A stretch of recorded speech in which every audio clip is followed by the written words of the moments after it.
Good morning guys. Problem solver में आप सबों का स्वागत है।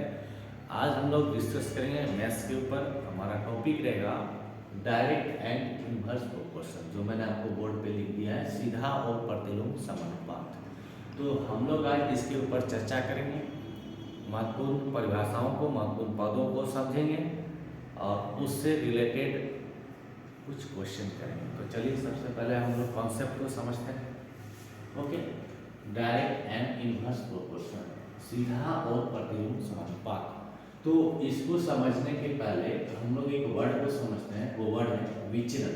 इसको इंग्लिश में कहते हैं वेरिएशन। एक राशि में परिवर्तन होने से, एक राशि में परिवर्तन होने से अगर दूसरी राशि में भी परिवर्तन हो जाए तो उसे हम कहते हैं विचलन। क्या बोला मैंने? एक राशि में परिवर्तन होने से अगर दूसरी राशि में भी परिवर्तन हो जाए तो उसे हम कहते हैं विचलन। परिवर्तन कैसे हो सकता है? जैसे कोई पहला राशि बढ़ गया तो दूसरा राशि भी बढ़ गया। परिवर्तन कैसे हो सकता है? जैसे पहला राशि घट गया तो दूसरा राशि भी घट गया। परिवर्तन कैसे हो सकता है कि पहला राशि बढ़ गया, दूसरा राशि घट गया। परिवर्तन कैसे हो सकता है? पहला राशि घट गया, दूसरा राशि बढ़ गया। तो यहाँ से तो समझ में आया कि विचलन मतलब होता है किसी एक राशि में परिवर्तन हो जाने से दूसरी राशि में परिवर्तन हो जाना। जैसे आप उदाहरण देखिए यहाँ पर, वनभोज में बच्चों की संख्या बढ़ने से भोजन की मात्रा को बढ़ाना होगा। सही बात है। मान लीजिए आप पिकनिक करने गए हैं, पिकनिक मनाने लगे हैं, बच्चा को लेके गए हैं, तो जैसे जैसे बच्चा का संख्या बढ़ेगा वैसे वैसे आपको बच्चा का खाने का मात्रा को भी बढ़ा देना पड़ेगा। तो यहाँ पे हम क्या देख रहे हैं दोस्तों? यहाँ पे हम देख रहे हैं कि बच्चा का संख्या बढ़ाने से, बच्चा की संख्या बढ़ाने से भोजन की मात्रा को बढ़ाना पड़ रहा है। मतलब बच्चा का संख्या बढ़ रहा है तो भोजन का मात्रा बढ़ रहा है। ठीक है। सेकेंड उदाहरण देखिए, चाल बढ़ने से समान दूरी तय करने में समय कम लगेगा। तो यहाँ पे आप क्या देख रहे हैं? आपको अगर कोई फिक्स दूरी जाना है, कोई आपको फिक्स पॉइंट है कि आपको वहीं तक जाना है, तो आप अगर अपने गाड़ी का स्पीड बढ़ा देते हो तो आप ये फील करते हो कि उस जगह पे जाने में आपको पहले के कंपैरिजन में कम समय लगता है। तो यहाँ पर चाल बढ़ गया तो हमारा समय घट गया, चाल बढ़ गया तो समय घट गया। तो ये दो उदाहरण हम क्या देखें? पहले उदाहरण में देखें कि वनभोज में बच्चा का संख्या बढ़ गया तो खाना का मात्रा को बढ़ाना पड़ रहा है। दूसरा में हम क्या देखें कि चाल को बढ़ा दिया जा रहा है तो समय को घटाना पड़ जा रहा है, मतलब समय घट जा रहा है। तो इसका मतलब यहाँ पर भी एक वेरिएशन है, यहाँ पर भी एक वेरिएशन है। यहाँ पे जो वेरिएशन है ये प्रत्यक्ष वेरिएशन है, ये प्रत्यक्ष वेरिएशन है। अब सवाल उठता है कि सर प्रत्यक्ष वेरिएशन क्या होता है? वैसा वेरिएशन जिसमें एक चीज के बढ़ने से दूसरा चीज बढ़ जाता है या एक चीज के घटने से दूसरा चीज भी घट जाता है। तो उस तरह के संबंध को देखिए, यहाँ मैंने आगे आपको समझाया है। सीधा सीधा संबंध, अनुक्रमानुपाती संबंध या प्रत्यक्ष संबंध कहते हैं। इसको तीन नाम से जानते हैं हम लोग। ओके, सीधा अनुपात, अनुक्रमानुपाती या प्रत्यक्ष संबंध। ओके, तो इस केस में क्या हो रहा है? अगर पहला राशि बढ़ता है तो दूसरा भी राशि बढ़ जाता है, पहला राशि अगर घटता है तो दूसरा भी राशि घट जाता है। इसको आप मैथमेटिकली ऐसे एक्सप्रेस कर सकते हैं कि अगर आपका पहला राशि x है, दूसरा राशि y है, तो x और y जिस तरह से x बढ़ता है उस तरह से y बढ़ता है, जिस तरह से x घटता है उस तरह से y घटता है। इसका मतलब x और y जो है डायरेक्टली प्रोपोर्शनल का रिलेशन है। तो x is directly proportional to y। यहाँ से प्रोपोर्शनलिटी साइन को हटा दीजिए आप, तो x equal to ky। k क्या है?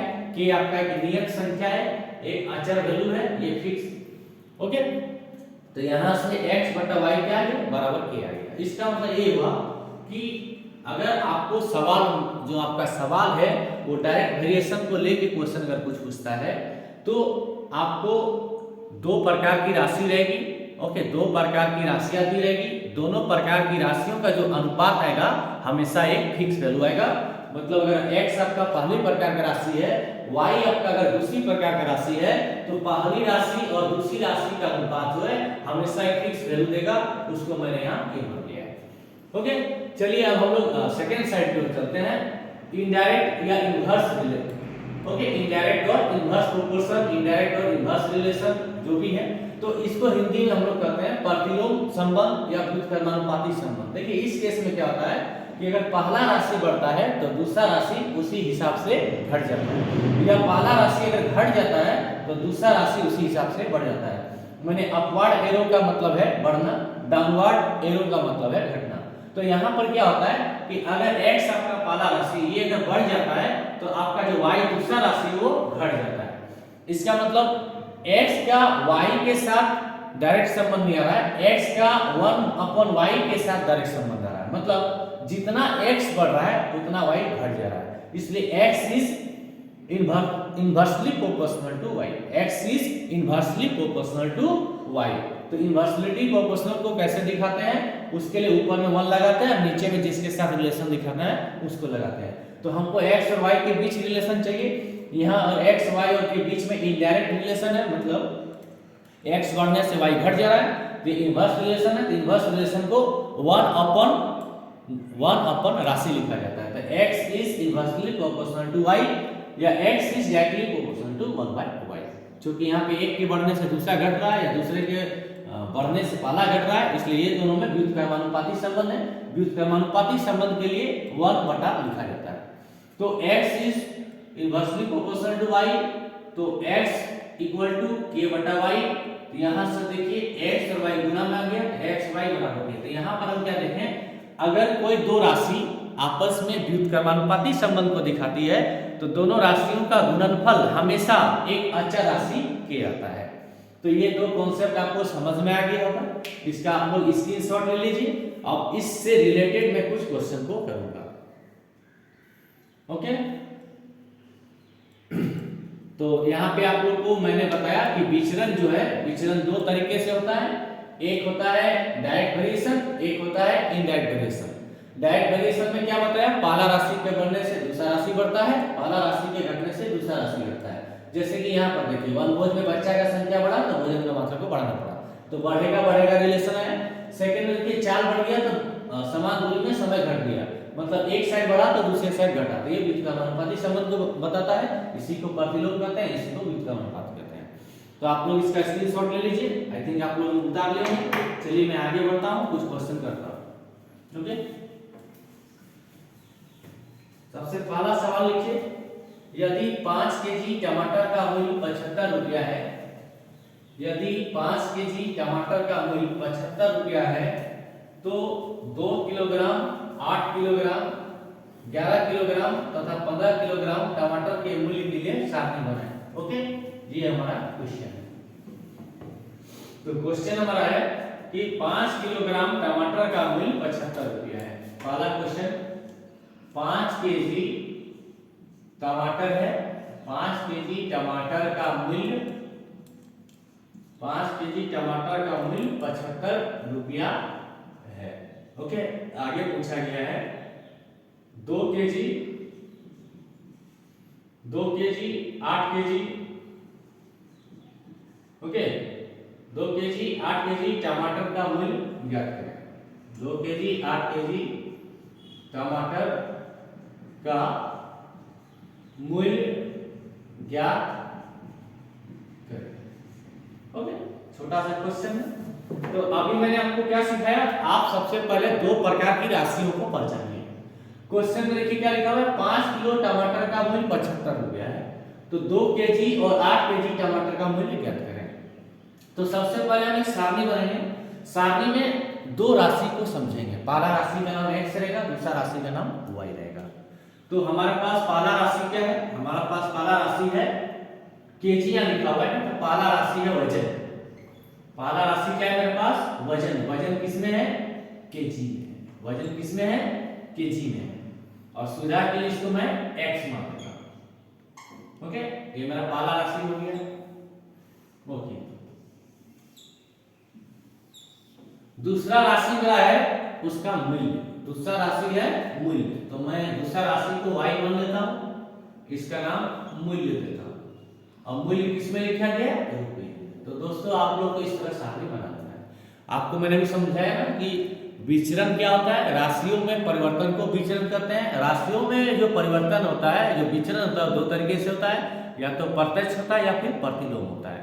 तो प्रत्यक्ष या प्रतिलोम में से कोई एक होगा यहाँ पे, जो भी होगा, बट आपको दो राशि लेना होगा। तो हमारा पहला राशि x है, x यहाँ पर क्या है, वजन केजी में है। दूसरा राशि y है, y किसमें है, मूल्य रुपया में।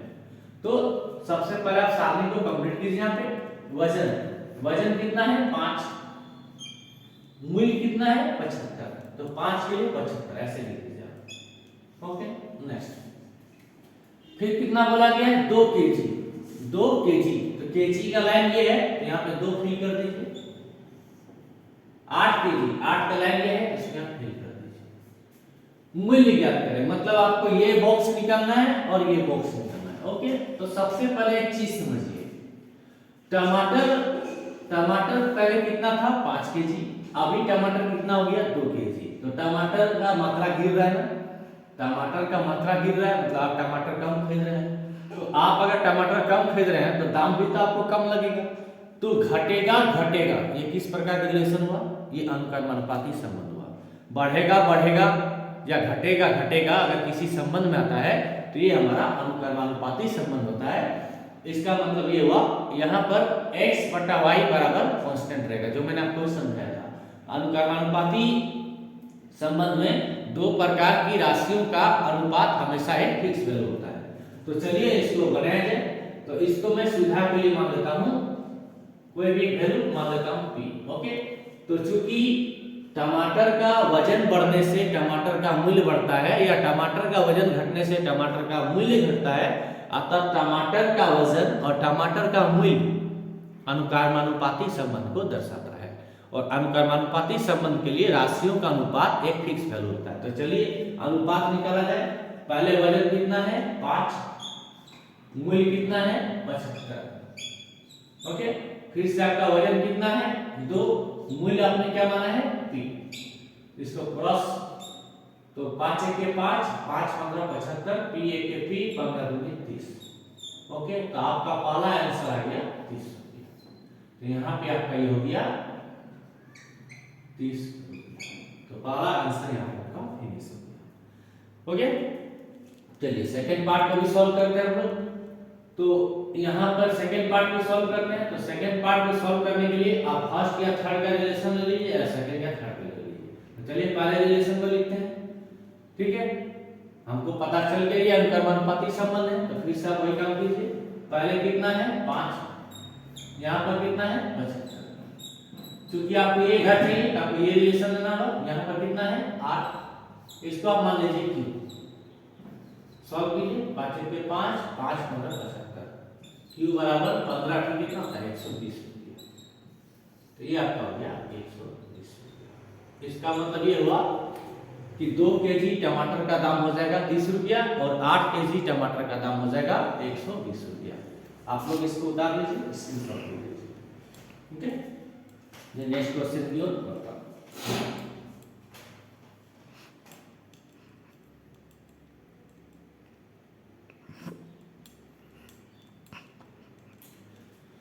आप लोगों ने ले लिया होगा। चलिए सेकंड क्वेश्चन पे बढ़ते हैं।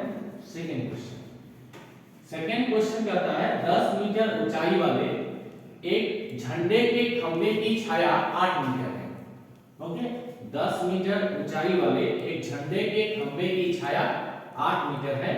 समान स्थितियों में उस बिजली के खंभे की ऊंचाई ज्ञात करें जिसकी छाया 12 मीटर है। ओके, तो क्वेश्चन को देखिए एक बार। क्वेश्चन क्या बोला गया है 10 मीटर ऊंचाई वाले एक झंडे के खंभे की छाया 8 मीटर है। तो यहाँ पे आपका दो राशि क्या आ रहा है, यहाँ पे आपका दो राशि आ रहा है, एक ऊंचाई और एक आ रहा है छाया। ओके, तो सबसे पहले आप बॉक्स बना लीजिए। सबसे पहले आप बॉक्स बनाइए। वस्तु की ऊंचाई, वस्तु की ऊंचाई किसमें मीटर। ओके, वस्तु की ऊंचाई किसमें है मीटर में। इसको आप क्या मान लीजिए x। पहले प्रकार की राशि को हम क्या मान लेते हैं x। क्वेश्चन बोला गया था 10 मीटर ऊंचाई वाले एक झंडे, ऊंचाई वाले बोला तो हमारा पहला वैल्यू हो गया x और x हो गया वस्तु की ऊंचाई के खंभे की छाया 8 मीटर, यानी सेकंड मेरा हो गया y और y क्या हो जाएगा छाया। तो छाया की लंबाई, छाया की लंबाई ये भी किसमें मीटर। ओके, तो बॉक्स बना लीजिए पहले इस तरह। ओके, क्वेश्चन को पढ़ के इस तरह से शॉर्ट आप बना दीजिए इसको। तो एक बार फिर से रीड कर देता हूं, कोई दिक्कत नहीं आपको। ओके, क्वेश्चन फिर से पढ़ता हूं मैं। 10 मीटर ऊंचाई वाले एक झंडे के खंभे की छाया 8 मीटर है। तो झंडा का जो ऊंचाई है वो 10 मीटर है। तो यहाँ पे आपको 10 लिख देना है, यहाँ पे आपको लिख देना है 10। ओके, इसका जो छाया है वो 8 मीटर है। ये छाया है कितना है? 8 मीटर। आगे आपको बोला गया है समान स्थितियों में, समान स्थितियों में मतलब जो आपका सिचुएशन दिया गया है वो सिचुएशन में कोई चेंजेस नहीं आना चाहिए। समान स्थितियों में, है ना। अब ये कि झंडा का आंधी तूफान में उड़ जाना चाहिए, तो कैलकुलेशन कहां से कीजिएगा? तो आपको ये मान के चलना है कि समान स्थितियों में मतलब आपका झंडा जो है आंधी में उड़ नहीं जाना चाहिए, तूफान में बह नहीं जाना चाहिए। तो समान स्थितियों में मतलब झंडा उसी तरह रहे। आपको जो चेंज करना है, आपको जो भी वेरिएशन लाना है, जो भी विचरण करना है, बस वस्तु का ऊंचाई में और छाया की लंबाई में। मतलब झंडा को ऊपर नीचे करते जाइए, छाया अपने आगे पीछे होते जाएगा। क्वेश्चन का ये मतलब है। तो वस्तु का ऊंचाई था, वस्तुतः झंडा का ऊंचाई था 10 मीटर, तो छाया कितना बना? 8 मीटर। नेक्स्ट क्वेश्चन बोला गया है बिजली के खंभे की ऊंचाई ज्ञात करें। बिजली के खंभे की ऊंचाई ज्ञात करें। तो ऊंचाई मेरा क्या है? x। अब बिजली का खंभा है, पोल का खंभा है, चाहे कुछ भी है तो ऊंचाई ना। तो ये कितना दिया हुआ है इसको निकालना है मुझे। तो ये है मेरा खंभे की ऊंचाई नहीं मालूम है, इसको आप x मान लीजिए, है ना, जिसकी छाया 12 मीटर है। तो ये जो बिजली का खंभा है इसका छाया 12 मीटर है, तो 12 को आप नीचे। अब आप हमको एक चीज बताइए कि जितना वस्तु का ऊंचाई बढ़ता है उसका छाया उतना लंबा होता है, और जितना वस्तु का ऊंचाई घटता है उसका छाया उतना कम हो जाता है। तो वस्तु का ऊंचाई बढ़ने से छाया बढ़ जाता है, वस्तु का ऊंचाई घटने से छाया घट जाता है। इसका मतलब ये हुआ कि ये दोनों में डायरेक्ट वेरिएशन है, अनुक्रमानुपाती संबंध है। और अनुक्रमानुपाती संबंध में मैंने आपको बताया कि दोनों प्रकार की राशियों का अनुपात एक फिक्स वैल्यू होता है। तो पहला प्रकार का राशि जो x है वो कितना है? 10। दूसरा प्रकार का राशि जो y है वो कितना है? 8। इसी तरह पहला प्रकार का जो राशि वो कितना है? x। दूसरा प्रकार का जो राशि वो कितना है? 12। और ये दोनों अनुपात क्या हो जाएगा? बराबर हो जाएगा। एक नियत वैल्यू होता है, यानी पहला प्रकार का राशि और दूसरा प्रकार का राशि का अनुपात हमेशा एक नियत वैल्यू होता है। तो ये अनुपात ये अनुपात एक नियत वैल्यू हो जाएगा, दोनों बराबर हो जाएगा। ओके, बराबर कर दीजिए इसको। 4 दूनी 8, 4 दिया 12, 2 1 2, 2 5 10। तो यहाँ से आपका x बराबर आ गया 5 या 15। x बराबर आ गया 15 और ये आपका क्या हो गया? 5। ओके, बहुत इजी वे में ये क्वेश्चन क्लियर हो गया। इसको उतार लीजिए, आप स्क्रीनशॉट ले लीजिए, फिर नेक्स्ट क्वेश्चन की ओर बढ़ता हूं।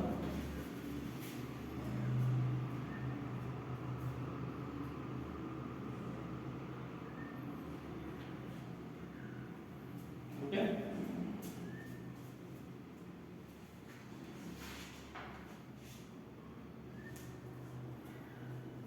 चलिए आप लोगों ने लिया। तो इसका राइट आंसर कितना आ गया? वो जो बिजली का खंभा है वो कितना ऊंचा होना चाहिए? वो 15 मीटर ऊंचा होना चाहिए। x = 15 metre. तो ये दो सवाल थे जो अनुक्रमानुपाती संबंध के ऊपर थे। अब हम लोग व्युत्क्रमानुपाती संबंध के ऊपर चर्चा करेंगे। तो इस पे भी कुछ क्वेश्चन देखेंगे हम लोग। ओके,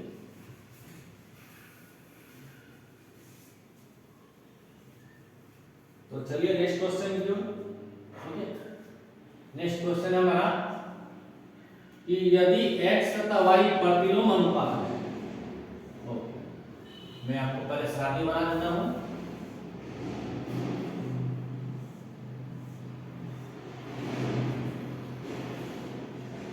यह आपका x है, यह तो y है। क्वेश्चन बोला गया है x तथा y प्रतिलोम अनुपात में है, तो निम्न सारणी द्वारा x1 x2 y1 y2 का मान रखा है। तो मैं आपको सारणी लिख देता हूं, पहले जो किताब में दिया गया है कि 12 है, 8 है, ये 16 है, इसका नाम y1 है, इसका नाम x1 है, इसका नाम 4 है, और यहाँ पे x2 है, इसका नाम 16 है, और इसका नाम 48 है, और इसका नाम y2 है। क्वेश्चन में बोल दिया गया है प्रतिलोम संबंध है। कैसा संबंध है? प्रतिलोम संबंध। तो देखिए हमने लिखेंगे चूंकि x व y प्रतिलोम x तथा y प्रतिलोम अनुपात में है, अतः तो हम लोगों ने अभी क्या पढ़ा दोस्तों?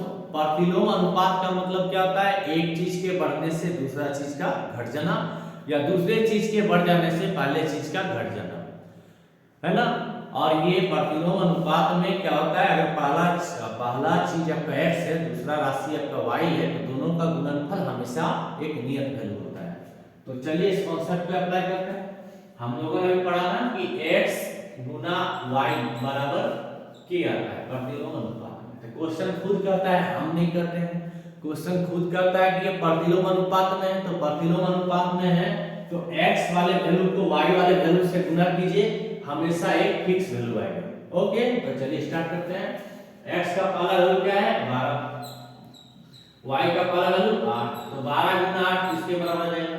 x का पहला वैल्यू 16 गुना y1, इसी तरह x1 गुना 4 बराबर x2 गुना 16 बराबर 48 गुना y। ठीक है, तो 1 2 3 4 5 पांचों आपस में बराबर, पांचों आपस में बराबर हो गए। अब पांचों आपस में बराबर हो गए हैं तो आप लाइन बाय लाइन एक को लेके चलिए। तो चलिए मैं ये दोनों को लेके चलता हूं। 12 गुना 8 बराबर 16 गुना y1, तो 8 के 8 8 दूनी 16 2 के 2 2 6 12, तो यहां से y1 बराबर कितना आ गया? 6। y1 बराबर कितना आ गया? 6। y1 आपका आ गया 6, तो यहां पर ये हो गया 6। ओके, नेक्स्ट 16 गुना y1, आप बस first second second third third fourth fifth को रिलेट करते हुए सेकंड आपका क्या हो जाएगा? 16 गुना y1 बराबर x1 गुना 4। 16 लिख दीजिए, y1 आपने कितना निकाला है? 6 लिख दीजिए बराबर x1 गुना 4। 16 6 कितना आएगा? 96 बराबर 4x1। ओके, x1 निकालना है आपको, चिपका हुआ है। देखिए कभी भी कोई भी चिपक जाता है ना बदन में तो बहुत तकलीफ होता है, इरिटेशन होता है, तो उसको लात मार के नीचे गिराया जाता है। तो यहाँ पर देखिए 4 जो है x1 के साथ चिपका हुआ है, तो इसको भी लात मार के गिराना है। लात मारने के बाद कोई भी इंसान जब लात खाता है तो नीचे चला जाता है, तो ये भी नीचे चला जाएगा, तो ये 96 के नीचे चला जाएगा। इसको आप डिवाइड कर दीजिए, 4 दूनी 8 24, तो आपका जो x1 आएगा वो आ रहा है 24, तो यहाँ पे हो गया आपका 24। ओके, चलिए अब आप फर्स्ट सेकंड ले रहे, सेकंड थर्ड, अब थर्ड फोर्थ ले लीजिए आप। तो थर्ड फोर्थ है आपका x1 गुना 4, तो 24 गुना 4 बराबर x2 गुना 16, x2 गुना 16 कैलकुलेशन कीजिए आप। ओके, 4 के 4 4 के 16 4 के 4 4 के 24, तो यहाँ से x2 बराबर आ गया 6, तो आप यहाँ पे लिख दीजिए x2 आ गया आपका 6। ओके, नेक्स्ट आप क्या कीजिए, आप लास्ट टू रिलेशन को ले लीजिए, x2 गुना 16 बराबर 48 गुना y2। ओके, तो मैं आप यहाँ तक स्क्रीनशॉट ले लिए होंगे। ओके, मैं इसको मिटा रहा हूँ। जो भी आंसर आया मैंने बॉक्स में देखिए ब्लू मार्कर से मार्क कर दिया है। यहाँ पे 6 आया, यहाँ पे 24 है, यहाँ पे 6 आया, एक मुझे फाइंड आउट y2 करना है। ओके,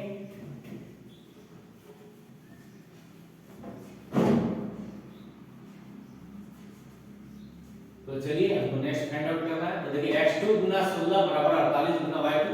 x2 हमारे पास कितना आया था? 6, तो 6 गुना 16 बराबर 48 गुना y2। 6 1 के 6 6 8 के 48 8 के 8 8 दूनी 16, तो y2 कितना आ गया? 2। y2 कितना आ गया? 2। आपका ये टेबल कंप्लीट हो गया। ओके, आप लोग जल्दी से उतार लीजिए, इसका स्क्रीनशॉट ले लीजिए। ओके, और मैं 2 क्वेश्चन बता देता हूं इसके ऊपर, आपका बेसिक कॉन्सेप्ट सारा क्लियर हो जाएगा।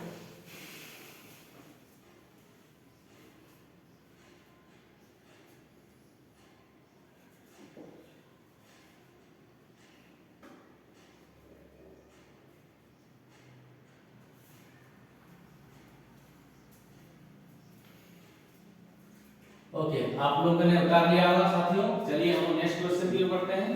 ओके, इस सवाल और इसके सवाल के सॉल्यूशन को मैं मिटा रहा हूँ, आप लोग लिखे होंगे।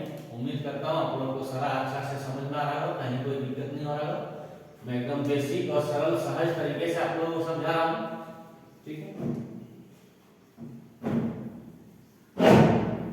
अंत तक जुड़े रहिएगा, इधर उधर मत जाइएगा, ज्यादा नहीं। और 2 क्वेश्चन करा देता हूँ आपको सब समझा।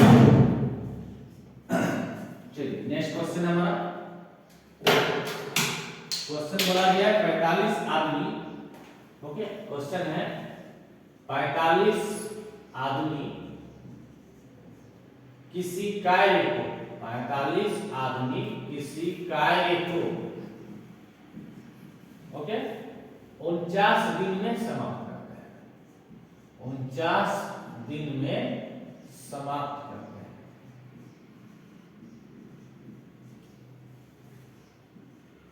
आपको पूछा गया है 35 आदमी, 35 आदमी उसी कार्य को, 35 आदमी उसी कार्य को कितने दिन में समाप्त करेंगे? 45 आदमी किसी कार्य को 49 दिन में समाप्त करते हैं, तो 35 आदमी, तो 35 आदमी उसी कार्य को कितने दिन में समाप्त करेंगे? ओके, ये आपका क्वेश्चन है। तो यहां पर आपको क्वेश्चन साफ साफ दिख रहा है। तो यहां पर सबसे पहले 2 प्रकार की राशि खोजनी होगी, एगो x और एगो y, क्योंकि हम लोग सबसे पहले यही काम करते हैं। तो सबसे पहला राशि यहाँ पे क्या मिला आपको? आदमी की संख्या। तो यहाँ पे आप सारणी बनाइए, देखिए यहाँ पे आदमी की संख्या। ओके, आदमी की संख्या। नेक्स्ट आपको क्या मिल रहा है? 49 दिन। दिन क्या बता रहा है? दिन की संख्या। ओके, तो यहाँ पे नेक्स्ट लिया दिनों की संख्या। इसके बाद इस तरह सारणी खींच लीजिए। ओके, इस तरह सारणी खींच लीजिए। अब देखिए आपके पास शुरुआती में आदमी कितने थे? 45। तो आदमी की संख्या का पहला वैल्यू 45। 45 आदमी किसी काम को कितने दिन में कर रहे थे? 49 दिन में कर रहे थे। तो दिनों की संख्या हो गया 49। अब आपको बोला गया है आपको आदमी कितना मिलेगा? मात्र 35। मात्र 35। तो सेकेंड टाइम में आपका आदमी का संख्या सेकेंड सारणी हो गया 35। कितने दिन में पूरा करेंगे? तो अब इस क्वेश्चन में आपको दिन नहीं पता है, तो दिन को हम क्या माने हुए हैं? y, आदमी को क्या माने हुए हैं? x। तो आपको दिन नहीं पता है और एक ही सारणी खाली, तो मैं सीधा इसको y कर देता हूं। ओके, अब आप हमको एक चीज बताइए, 45 आदमी थे, 49 दिन में काम को पूरा कर रहे थे। 45 आदमी थे और 49 दिन में काम पूरा कर रहे थे। अब आपके पास मात्र 35 आदमी है, तो आपने आदमी की संख्या को घटा दिया, तो आपको काम करने में दिन ज्यादा लगेगा या कम लगेगा? आप एक बार सोचिए। तो ऑफकोर्स आप बोलेगा कि सर आदमी घट गया है और काम हमको पूरा करवाना ही है, तो इसका मतलब ये हो जाएगा कि हमको जो दिन है वो ज्यादा लग जाएगा, क्योंकि आदमी का संख्या घट जा रहा है। मतलब आदमी लोग फांकी मार रहा है। 10 गो आदमी यहाँ पे फांकी मार दिया, 45 आदमी की जगह 35 आदमी ड्यूटी में है, तो काम का प्रेशर बढ़ जाएगा ना। उस काम को करने के लिए दिन ज्यादा हो जाएगा। मतलब यहाँ पे हमको ये समझ में आ रहा है कि आदमी की संख्या घटने से दिन की संख्या बढ़ जा रहा है। तो मैंने आपको बताया था ना, बढ़ेगा बढ़ेगा प्रत्यक्ष संबंध, घटेगा घटेगा प्रत्यक्ष संबंध, बढ़ेगा घटेगा व्युत्क्रमानुपाती संबंध या प्रतिलोम संबंध, घटेगा बढ़ेगा प्रतिलोम या व्युत्क्रमानुपाती संबंध। तो यहाँ पे आदमी की संख्या घट रही है, यहाँ पे आदमी की संख्या घट रही है, तो दिन की संख्या बढ़ेगी। दिन की संख्या क्या हो जाएगी? बढ़ेगी। ओके, तो ये इनवर्स रिलेशन है। इनवर्स रिलेशन में क्या करते हैं? पहले प्रकार की राशि को दूसरे प्रकार की राशि से गुना करते हैं और गुणनफल हमेशा एक नियत संख्या आता है। तो देखिए आपके पास पहला राशि क्या है, पहला राशि x, x का पहला वैल्यू क्या है 45। दूसरा राशि क्या है y, y का पहला वैल्यू क्या है 49। तो दोनों राशियों का गुणनफल हमेशा एक नियत वैल्यू आएगा। इसी प्रकार पहला राशि का दूसरा वैल्यू क्या है 35, दूसरा राशि का दूसरा वैल्यू क्या है y, दोनों गुणनफल क्या हो जाएगा बराबर हो जाएगा। इसको आप बराबर कर दीजिए बराबर। ओके, यहाँ पे की कॉन्सेप्ट क्या यूज हुआ है, x गुना y बराबर k। प्रतिलोम संबंध है, एक के बढ़ने से दूसरा घट रहा है, तो दोनों राशियों का गुणनफल एक फिक्स वैल्यू आएगा। अब इसको आप कैलकुलेशन कीजिए, 7 7 49, 7 5 35, 5 1 5, 5 9 45, 9 7 63। देखिए सेम काम को करने के लिए 49 के जगह में 63 दिन आपको लग जाएगा। तो कितना लग गया आपको 63। तो 10 मजदूर मजदूरी करने छोड़ दिया तो आपका देखिए 14 दिन का नुकसान हो गया, 14 दिन एक्स्ट्रा बढ़ गया। कहां आपका काम पहले 49 दिन में होता था, अब 63 दिन में हो रहा है, कितना का चक्कर आ गया देखिए। तो 14 दिन का आपका टाइम वेस्टेज ज्यादा हो गया। ओके, 10 मजदूर अगर काम में कम आ गया, मजदूर 10 तो नहीं आया तो काम को करने में 14 दिन आगे चला गया। तो इसका स्क्रीनशॉट ले लीजिए, आपको समझ में आ गया होगा। ओके,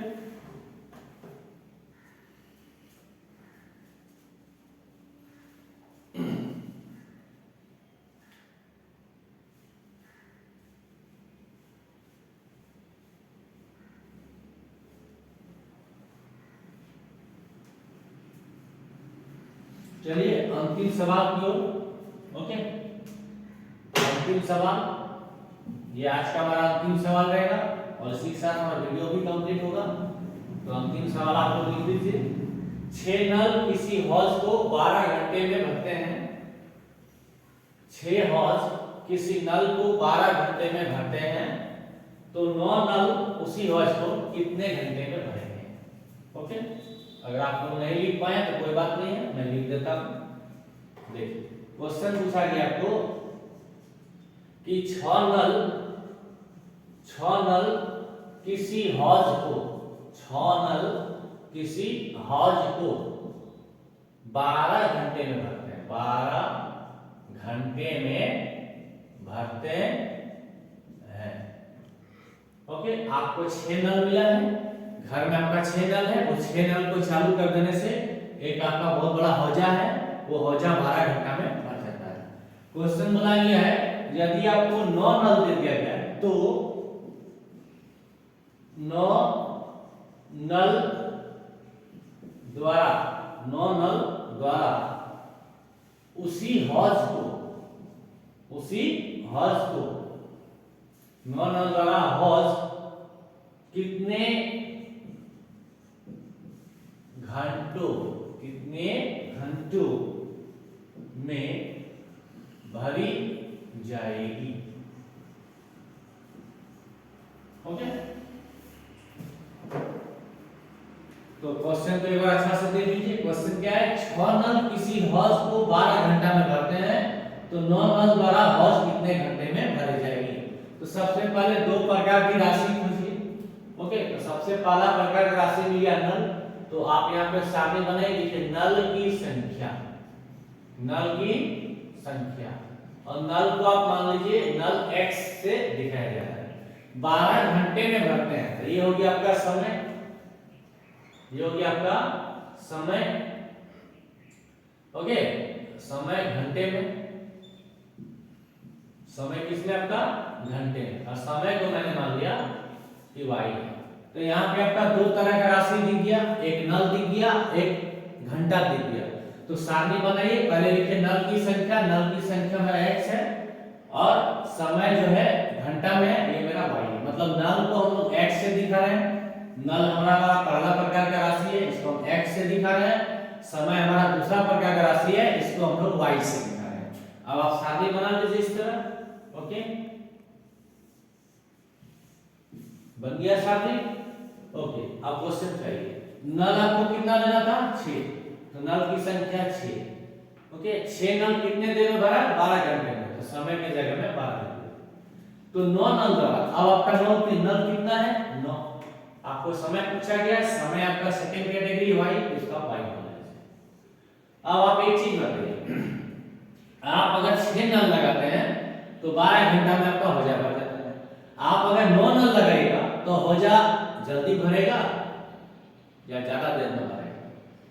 तो आपका आंसर रहेगा कि सर बहुत जल्दी भर जाएगा। तो जल्दी भर जाएगा इसका मतलब क्या हुआ, समय कम लगेगा। तो इससे हमको ये समझ में आया कि नल का संख्या बढ़ा देने से घंटा समय कम हो जा रहा है, नल का संख्या बढ़ा देने से समय क्या हो जा रहा है, घट जा रहा है। तो नल का संख्या बढ़ रहा है, समय घट रहा है, मतलब एक राशि बढ़ रहा है तो दूसरा राशि घट रहा है।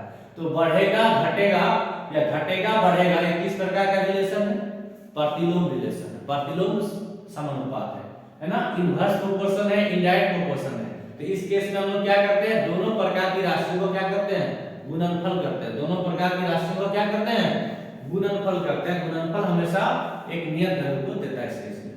तो देखिए ये हमारा प्रतिलोम संबंध है, ये समझना है कि हमारा प्रतिलोम संबंध है। ओके, तो प्रतिलोम संबंध में x और y का जो गुना आता है, x और y का जो गुणनफल आता है वो फिक्स होता है। तो देखिए पहला बार में x कितना है, 6, पहला बार में y कितना है, 12, दूसरे बार में x कितना है, 9, दूसरे बार में y क्या माने है, y। तो ये प्रतिलोम संबंध है। नल का संख्या बढ़ा दिया गया क्वेश्चन में, नल का संख्या बढ़ा दिया गया है, इस कारण जो लगने वाला समय है वो घट जाएगा। इसलिए नल का संख्या और समय का गुणनफल बराबर हो जाएगा, एक निश्चित वैल्यू को बताएगा। ठीक है, तो 6 नल 12 घंटा, 9 नल y घंटा, दोनों का गुणनफल वैल्यू क्या आ जाएगा, बराबर कर दीजिए बराबर। ओके, मैंने आपको पढ़ाया था ना प्रतिलोम संबंध में x गुना y बराबर k। प्रतिलोम संबंध में x और y का गुना एक नियत वैल्यू, एक अचर राशि, एक अचर पद k को देता है। k मतलब एक कोई फिक्स वैल्यू का आंसर है। तो देखिए 12 गुना 6 72, तो जब 9 में क्या गुना करें, 72 8। तो देखिए यहाँ पे प्रतिलोम संबंध में x और y का गुणनफल बराबर होता है। तो यहाँ पे 12 गुना 6 कर दीजिए, कितना है 72, 9 गुना y 9y। ठीक है, देखिए 9 चिपका हुआ है, चिपका हुआ चीज को लात मारिए आके नीचे गिर जाएगा। तो y इसको एक लात मारेगा, ये 72 के नीचे आके गिर जाएगा। कोई भी चीज जो लटकता है, चिपकता है, उसको लात मारने से लात खाकर वो नीचे चला जाता है। तो 9 1 9 9 8 72। ओके, तो आपको यहाँ पर कितना लगा है, 8 घंटा। ओके, तो आप अगर 6 नल को भरते हैं तो 12 घंटा लगता है। आप अगर 9 नल लगा के भरते हैं, 9 नल लगा के हौजा को भरते हैं तो आपका 8 घंटा में भरा जाता है। ठीक है, तो आई थिंक आपको हमारा सेशन अच्छा लगा होगा। ठीक है, आपको हमारा वीडियो पसंद आया होगा, हमारा वीडियो समझ में आया होगा, आपको हमारा पढ़ाने का अंदाज अच्छा लगा होगा, आप कुछ चीजों को सीख पाए होंगे। मैंने अपने से बहुत कोशिश की है, मेहनत की है कि मैं आपको चीजों को, चैप्टर को सहज और सरल तरीके से पढ़ा पाऊं। ओके, मैं यहाँ तक कहाँ तक सक्सेस किया हूँ, ये आप लोगों का लाइक शेयर कमेंट ही इस बात को बता पाएगा। ओके, हमारा वीडियो आपको अच्छा लगा तो आप हमारे चैनल प्रॉब्लम सॉल्वर को प्लीज सब्सक्राइब कीजिए, हमारे चैनल को शेयर कीजिए, दोस्त लाइक कीजिए, कमेंट कीजिए और अपनी बातों को कमेंट बॉक्स के माध्यम से जरूर बताएं। जुड़े रहने के लिए आप सबको धन्यवाद।